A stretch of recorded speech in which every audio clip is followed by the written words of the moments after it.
Hi everybody, another Wednesday is here again, and today our study has the title The Whispers of God, and we're going to be looking at 1 Kings chapter 19 verses 11 to 13. But since it's Wednesday, we have another guest sharing with us, and today we're going to Laura Taggart. So I will hand over to Laura. Hi everybody! Hope you're all keeping safe and well and enjoying the lovely weather outside. So today I have a question for you. Do you have selective hearing? Well, I know Matthew has selective hearing. Sometimes I might ask him to do something for me, but conveniently he won't have heard.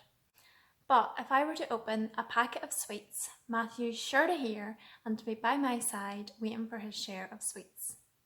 But let's be fair to Matthew, the same applies to me. Sometimes I choose not to listen to Matthew, but I'll always be there when there's sweets to be shared. Or maybe you've been asked to cut the grass, go to the shop and get some milk, or to wash the car and pretend not to hear. Let's be honest, everyone has selective hearing on occasion. God spoke to many people in the Bible in many different ways. He spoke to the prophet Elijah in 1 Kings chapter 19 verse 11 to 13, and it reads, "The Lord said, 'Go out and stand in the mountain in the presence of the Lord, for the Lord is about to pass by.' Then a great and powerful wind tore the mountains apart and shattered the rocks before the Lord, but the Lord was not in the wind. After the wind there was an earthquake, but the Lord was not in the earthquake.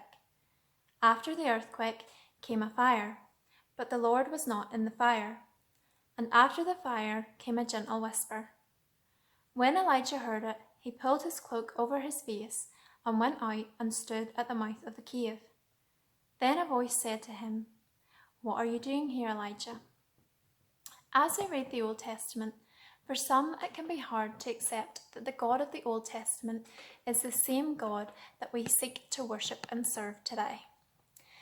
God in the Old Testament is so obvious in his actions. If we look at Moses and the burning bush and the parting of the Red Sea. Yet this passage is encouraging. God doesn't just speak and reveal himself through mighty acts. He whispers. God has not changed. He still speaks to us and intervenes in our lives as he did in biblical times. It's interesting that God is whispering in this passage. God's voice is often quiet. However, he is fully capable of getting our attention if he needs to.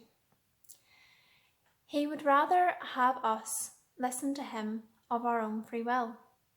Sometimes God would like to talk to us, but too often we aren't listening.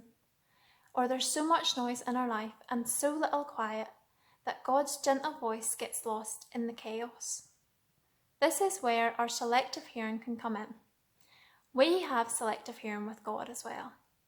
Too often we're not tuned in to listen and responding to God, or ignore what he has to say to us. When we hear God speaking to us, we need to be still and quiet and listen to his whispers. If you think about it, we whisper to someone who is near to us.